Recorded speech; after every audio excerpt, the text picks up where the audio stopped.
apa enggak, kan?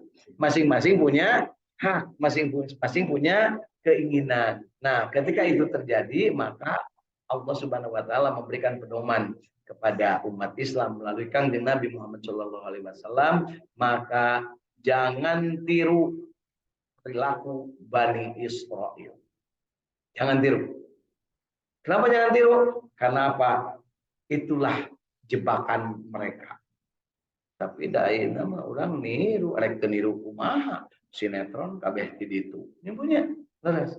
Ai ibu malah tuh kabawakeun lamun nempo sinetron. Nyebutnya leres.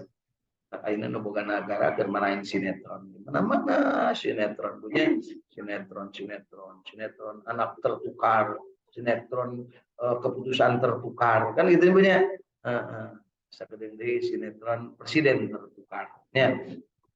Ya, mudah-mudahan kita termasuk yang benar-benar memahami apa yang diceritakan Allah Subhanahu wa taala di dalam surat Al-Baqarah ini dari ayat ke-89 sampai ayat ke-96. Mudah-mudahan kita mendapatkan ilmu. Ya. Ilmunya untuk apa? Kan untuk membenci Bani Israel, tapi ilmunya untuk amalan kita. Maka jangan lupa kalau kita mengamalkan ilmu Islam dengan benar, Al-Quran diamalkan dengan benar, maka pasti Bapak Ibu kita dibenci oleh Bani Israel. Pasti. Di dalam ayat dipikanya aku Bani Israel, etama berarti ayat salah di diri orang. Kenapa? Mereka membagi-bagi dunia itu seolah-olah hanya untuk dirinya, tapi Islam bahwa menjadi rahmat bagi seluruh alam. Diajak damai pun mereka tidak mau. Gencatan senjata saja mereka nolak. Bayangkan. Padahal udah hampir 20.000 orang, anak-anak dan perempuan serta orang rakyat Palestina yang terbunuh. Ya. Dan sekarang makin meraja lela, laki-laki. Awewe meratu lela. Bagaimana sikap kita? Teruskan ngaji, tancapkan ke dalam diri bahwa Bani Israel tidak akan suka melihat umat Islam menjalankan syariat agamanya sampai dengan kiamat. Ilamun ibu hayang tadi benci Israel gampang. Ikuti aja keinginan mereka. Kenapa? Di dalam Al-Quran disebutkan nanti akan nyampe ke ayat itu bahwa Yahudi dan Nasrani tidak akan suka kepada kalian kecuali kalian ikut agama mereka. Kalaupun sekarang mereka suka atau mereka diam karena mereka belum mampu mengalahkan kita. Dan ketika mereka merasa kuasa, maka ditembakin habis. Gitu. Dan itu benar, kenyataan. Kalau di negara-negara yang mayoritas Muslim, mereka aman. Tapi kalau yang Muslim di negara-negara yang mayoritas mereka mau ibadah juga dipersulit. Betul gitu Bu? Betul. Jadi mumpun betul, yuk tancapkan karena hati. Ya Allah, benar Al-Quran itu. Ya Allah, geningan gitu. Dulu dan sekarang sama kenyataannya seperti itu. Mumpung aku belum nyampe ke masa yang akan datang, belum mati, maka tancapkan la ilaha illallah Muhammadur Rasulullah. Ya. Perkaranya ada kisah, ada orang-orang yang membujuk tentang kita karena Yahudi mengklaim bahwa yang masuk surga hanya mereka, maka katakan kepada mereka, katakan kepada mereka satu kalimat saja, la yadkhulul jannah qati'ur rahim. Tidak akan masuk surga orang yang memutus silaturahim. Siapa yang memutus silaturahim? Mereka. Bapak sorangan geus teu mau ngaku. Mana buktinya? Nabi Ismail itu kan masih dulur Nabi Ishak. Mereka nggak mau ngaku. Ya, Bu ya? Nabi Muhammad itu kan berarti dulurnya mereka. Mereka nggak mau ngaku. Mereka memutus silaturahim. Berarti tidak berhak masuk surga. Mana yang kata mereka berhak masuk surga? Kelakuan jika hidup patuh. Ibunya. Terus Bu. Ini harus disambungkan dengan keadaan saat ini. Sikap kita bagaimana? Mereka mengklaim bahwa masuk surga. Pek wae masih ya. Tapi kita punya keyakinan bahwa surga itu adalah ada kuncinya, ada pintunya. Pintunya, lawangnya harus punya modal, bawa tiket. La ilaha illallah. Untuk bisa masuk kudu boga kunci, kuncinya Muhammadur Rasulullah. Ibu Bapak sudah punya sekarang. La ilaha illallah Muhammadur Rasulullah. Miftahul jannah. La ilaha illallah. Kuncinya ada pada diri Kanjeng Nabi Muhammad SAW. Kanjeng Nabi Muhammad SAW memberikan kunci surga kepada kita. Bagaimana kunci surganya Bu? Apa kunci surga itu? La ilaha illallah Muhammadur Rasulullah, itulah syahadat. Jadi itu tadi berek orang tentang itu. Ya, kayak karena surga ya diberi kunci. Nah, cekelnya.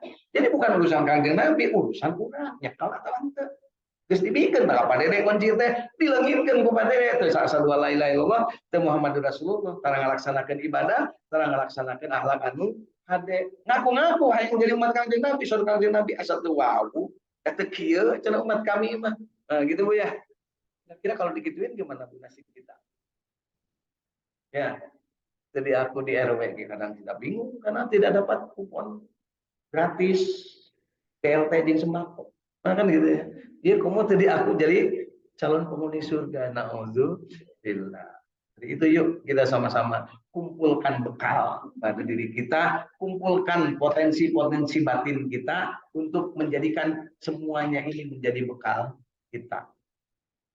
Al-yauma nahtimu ala afwahihim wa tukallimuna aydihim wa tashhadu arjuluhum kanu yaksib. Ciptakan bekal-bekal, dan ketika menciptakan bekal itulah yang namanya ibadah. Ibadah dibuktikan dengan amal, namanya ketakwaan. Di ibadah itu kepada Allah, ketakwaan bisa dilihat dari perilaku manusia.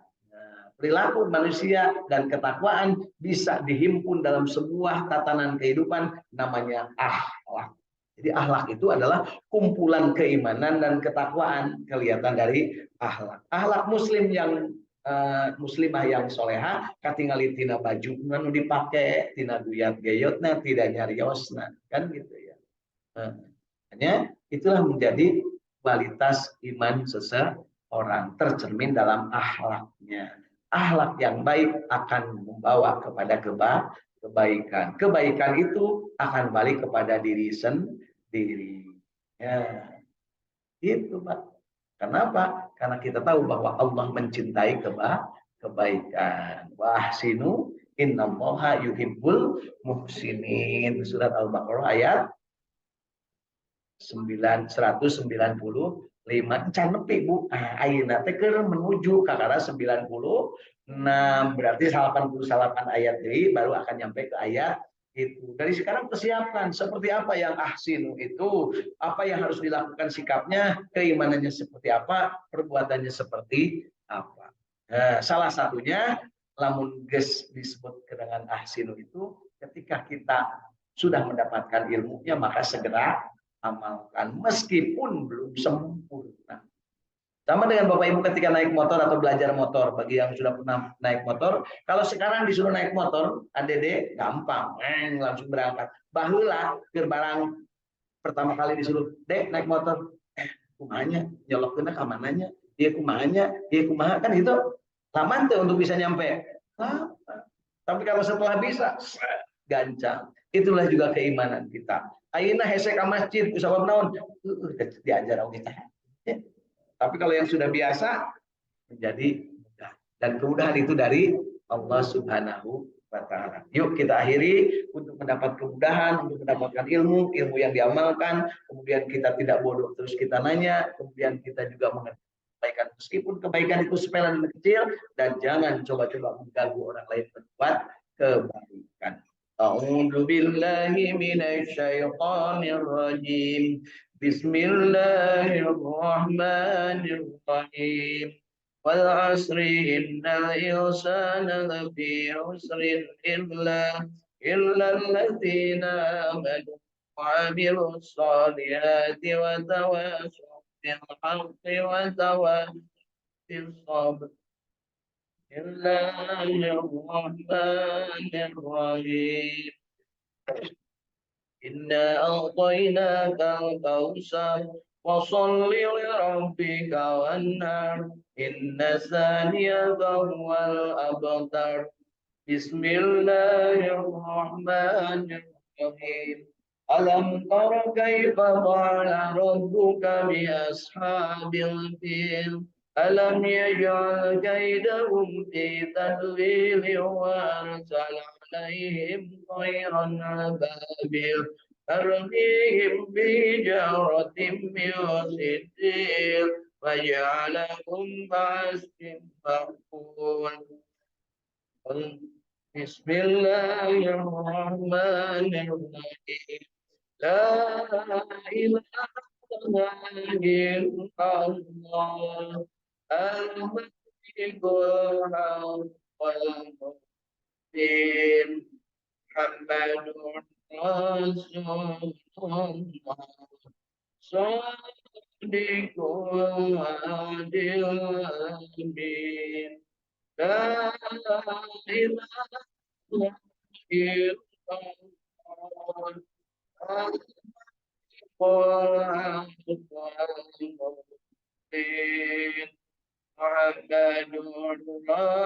رسول الله صادق الوعد الأمين.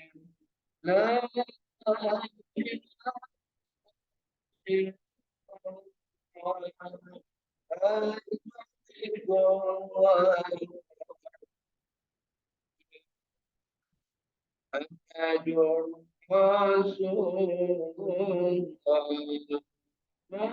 صادق الوعد الأمين. صلى الله صلى الله صلى الله صلى الله عليه وسلم. صلى الله ربنا على المؤمن أحمد المصطفى سيد المرسلين وعلى آله وصحبه أجمعين. اللهم صل على النبي الراسمين محمد وعلى آله